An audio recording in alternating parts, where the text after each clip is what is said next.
चला आता मला जायचं आहे पिल्लूला स्कूलला आणायला. 15 मिनटं बाकी आहे.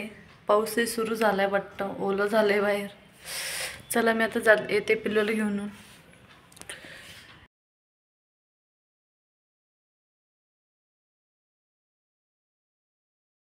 हॅलो, गुड मॉर्निंग, शुभ सकाळ सर्वांना. तर मी भाग्यश्री, तुमचं माझ्या नवीन एका व्हिडिओमध्ये स्वागत करते. तर चला आज मी तिथे उठलेले आहे. आज आहे शनिवार. तर म्हटलं तर आता पिल्लूला स्कूलमध्ये सोडायचं आहे मला. चला त्याच्यासाठी टोमॅटोची चटणी वगैरे बनवते आणि त्याला स्कूलमध्ये सोडते. कारण की मला ना कालपासून सारखं झालं आहे ना, तर असा काही फारसा घसा वगैरे एवढा दुखते ना, काय सांगू. म्हटलं अजून जर हे केलं ना, आधीच त्याला 2 दिवस सुट्ट्या वगैरे होत्या. म्हटलं आजची सुट्टी पडली म्हणजे त्याला सभेस लागून जायची. त्याच्यापेक्षा म्हटलं चला आता मग त्यासाठी मी उठले. टोमॅटो वगैरे कापला, कांदा कापला आणि ते कांदा वगैरे कलसाला टाकून दिलेला आहे. तुम्ही बघू शकता व्हिडिओमध्ये. आणि एका साईडला चहा पण ठेवलेला आहे. आणि त्या म्हटलं चहा आणि कांदा कलसेपर्यंत म्हटलं मी ब्रश वगैरे करून घेते. नंतर चहा वगैरे घेतलं म्हणजे कसं कामही सुस्त आपल्याला. माझ्याने फारच आहे की पुन्हा केवढं दुखतं ना, बघायचं काम नुसतं जाम झाले. श्वासही नाही घेता येते एका साईडने. आपल्याला कसं दोन्ही नाकाने श्वास घ्यायची सवय राहते ना, तर तसं. तर मग मी त्या कांदा टोमॅटो मस्त कलसून घेतला. त्याच्यामध्ये तिखट मीठ टाकून माझी भाजी तयार झालेली. आणि एका साईडला मी पीठ पण मळून घेतलं होतं, लाईव्ह लावली होती आणि तिथेच पीठ मांडत होते मी याला ही समोर. तर इथं माझ्या चपात्या वगैरे करत आहे मी, तुम्ही बघू शकता. तर आजच्या चपात्या बरं झालेल्या आहे, म्हणजे मी थोडं घट्टच पीठ मांडलं. आधी मिडियम पीठ मांडायची ना, तर सारखं ते लाटायच्या वेळेस ना फारसं तुटून जायचं, एकदम ओलं झाल्यासारखं वाटायचं पीठ. तर मी आता ना असंच पीठ मांडणार आहे. आणि चपात्या कशा येतात मला नक्की कमेंट करून सांगत जा. आणि व्हिडिओ आवडल्यास लाईक करा, शेअर करा, सबस्क्राईब करा. तर आता ना पिल्लू इथे शाळेतून येईल आणि म्हटलं चला आता तोपर्यंत मी बाकीचे काम आवडते. तर इथं वाजले होते 11 वाजून 10 मिनटं झाले होते. तर माझी भांडी बाकी होती, कारण की कालचे पण खूप भरपूर भांडे होते. तर मी तर मस्त पहिले सर्व भांड्यांचं मस्त पाणी वगैरे काढून घेत राहते आणि त्याच्यानंतर मग भांडे वगैरे धुवायला सुरुवात करते. तर तुम्ही बघू शकता मी त्या सर्व पाण्याचं खरकटं काढून घेत आहे. तर इथे ना मध्ये एक आपण काय म्हणतो कामावरायला जातो ना, तर एक काम वाढूनच जाते. तर तुम्ही नक्की व्हिडिओमध्ये पूर्ण बघा आणि ते काय काम वाढलं तुम्ही ते नक्की बघा.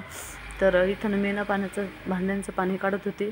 तर बाजूला ना भांड्याचं टोपले माझं एक मोठं, तर ते ना अडचण करत होतं. तर नेमकं मी ना त्या ताटामध्ये जी भांडी ठेवत होती ना, तर खाली जे बेसिंगमध्ये पाणी ना, बेसिंगची तर ते भांडीच पडले माझे, तुम्ही बघू शकता बघा. तर मग मी आता लगेच ते टोपलं उचललं, मागच्या साईडला ठेवलं. आणि ना इथं ना मी किचन जवळ उभी असली ना, उभं राहून जर भांडी धुतले तर ना, तिथं माझं एवढं अंतरी नळ बघू शकता किती अंतरावरती. आणि त्या बेसिंगच्या कोपऱ्या म्हणजे बरंच हितभर कट्टा आहे तिथे. तर तेवढा असं पुढे झुकून डायरेक्ट तिथे भांडी धुवावं लागतं. सारखं माझ्या पोटावरती प्रेशर पडतं. तर मग मी काय करते, कधी कधी जास्त भांडे असल्यानंतर किचन कट्ट्यावरती बसूनच भांडी घासत राहते. आज एवढी भरपूर भांडी होती, टोपल्याच्या वरती भांडी होती, कारण की कालची पण होते ना त्याच्यामुळे. तर तुम्ही बघू शकता मी त्या सर्व स्वच्छ पाणी काढून घेतलेलं आहे. आणि बाहेर माझा ना कचऱ्याचा डब्बा आहे, तर त्याच्यामध्ये भरपूर पाणी झालेले. तर म्हटलं ते पाणी इकडं आणते मी डब्बा बेसिंगच्या आतमध्ये.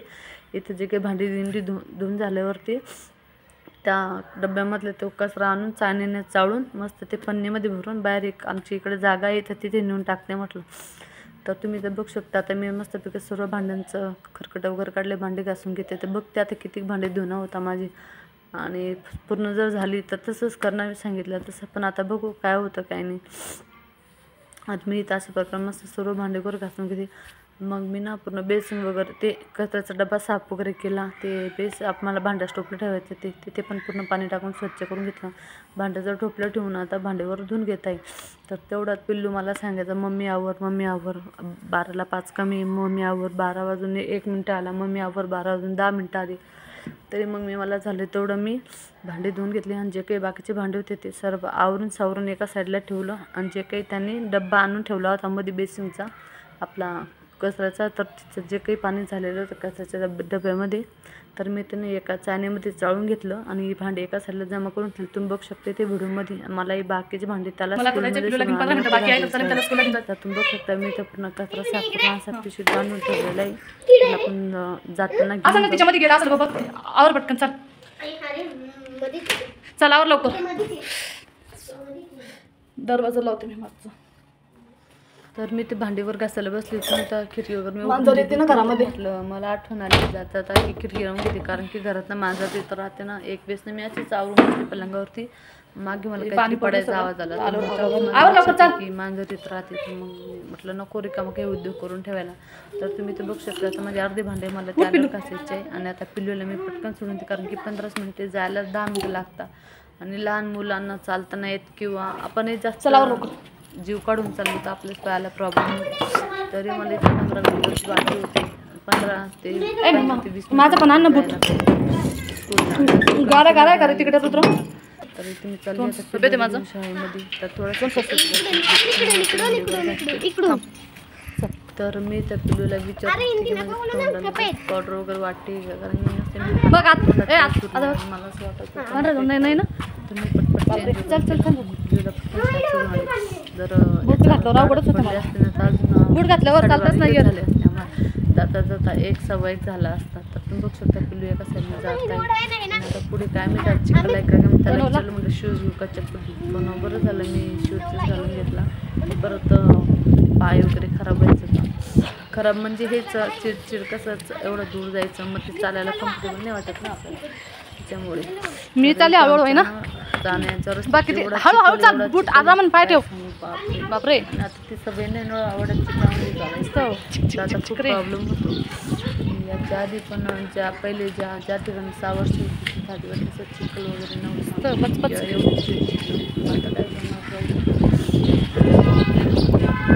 लोकांनी बऱ्यापैकी चिखल वगैरे साफ केलेलं आहे, तर थोडं सोपं पडतं त्याला. पण कधी चल हा मग थोडं हळू चालायचं, आल्लात पाय उचलायचा.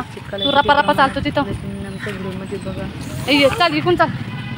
पावसाळा सुरू झालं होतं हे सगळं राहणार ते चिखल माती मेथी असं कसं. पलीकून चाल पलीकून.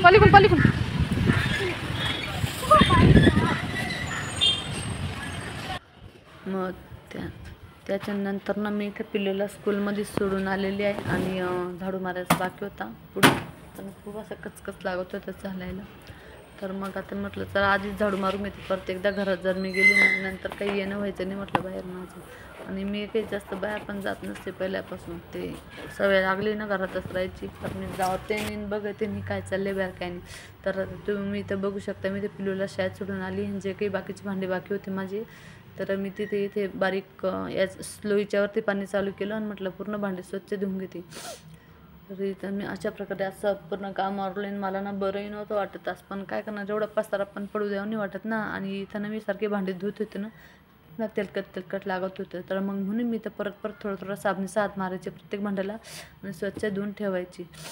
कारण की त्याचं आपण धुतो तेव्हा तसं तेलकट लागतं, चिकट किंवा भांडं पडतं हातातून. सारखं माझ्या हातातून 2-3 भांडे पडले आज. आणि तुम्हाला पण असं होतं का मला नेमकं सांगा बरं. असा हातामध्ये असा पूर्ण तळ हात दुखतो का एखादं भांडं घासायच्या वेळेस, किंवा असं कळ वगैरे लागते का हाताला? मला नक्की कमेंट करून सांगा. मला ना तसं हाताला होतं, पायाला होतं. जास्त वेळ जर बसेल असले ना मी पायावरती तर माझ्या पायानं पण जास्तच मुंग्या येतात. असं का बरं होतं? कोणाला माहिती असेल तर प्लीज कमेंट करून सांगा मला. आणि काही असेल दवाखाना म्हणजे कोणत्या दवाखान्यात ट्रीटमेंट करायला पाहिजे ते पण सांगा मला कमेंट करून. तर इथं माझी कचऱ्याची चाळण पण भरपूरच खराब झाली होती. पण आता बघू नाही म्हणजे करतेच मी साफ. जसं तुम्ही बघू शकते मी किचन वगैरे सर्व दरवेळेस बेसिंग वगैरे घासून काढत राहते, पण दररोजच्या रोजच खराब होतं. खरखडं पाणी पडतच राहतं सारखं. तिथं असं शेवाळ्यासारखं ओलच राहतं ना, त्याच्यामुळे मग ते चिडचिड होतीच ना. तर अशा करते तुम्हाला हाचा व्हिडिओ आवडला असेल, व्हिडिओ आवडला असेल तर लाईक करा, शेअर करा, सबस्क्राईब करा आणि व्हिडिओंना सपोर्ट करा. आणि तुम्ही कोणत्या गावावरून व्हिडिओ बघता हे पण मला कमेंट करून सांगत जा. तर तुम्ही बघू शकता मी आता पूर्ण बेसिन वगैरे त्या पाणी जे ओढतं त्यांनी साफ करून घेतात वायफरने. म्हटलं मग कसं. आणि इथं एवढं म्हणजे नळ एवढा दूर आहे ना की ते डायरेक्ट मला असं पोटावर भार पडतो माझ्या कंटिन्यू. आणि एवढी मोठी भांडी धुवायची ती एक नाही ना, भरपूर भांडे राहतात. थोडेसे कसं मग थोडा वेळ हे करायला काही वाटत नाही, पण एवढी मोठी भांडी वाकून धुवायची म्हटलं की ते अवघड काम आहे. आणि नेमकं ना ते पोट असं दबल्यासारखं होतं, तर त्याच्यामुळे मी बेसिनवरतीच बसून भांडी घासते, कट्ट्यावरती बसते आणि नंतर मग भांडी वगैरे घासत राहते. तर आशा करते तुम्हाला हाचा व्हिडिओ आवडला असेल. व्हिडिओ आवडला तर लाईक करा, शेअर करा, सबस्क्राईब करा. आणि इथं आता माझी भांडी घासताना पिल्लूला आणायचा वेळ झाला माझा. तर तुम्ही बघू शकता आता मी तर आवरलं आणि त्याच्यानंतर मला जायचं आहे पिल्लूला आणायला स्कूलमध्ये. तर बघा आता कसा दिवस जातो माझा कंटिन्यू. आणि ते पाऊस पण सुरू झालेला आहे. चला मी आता घेऊन येते पिल्लूला स्कूलला आणायला. 15 मिनटं बाकी आहे. पाऊसही सुरू झालाय वाटतं, ओलं झालंय बाहेर. चला मी आता येते पिल्लूला घेऊन.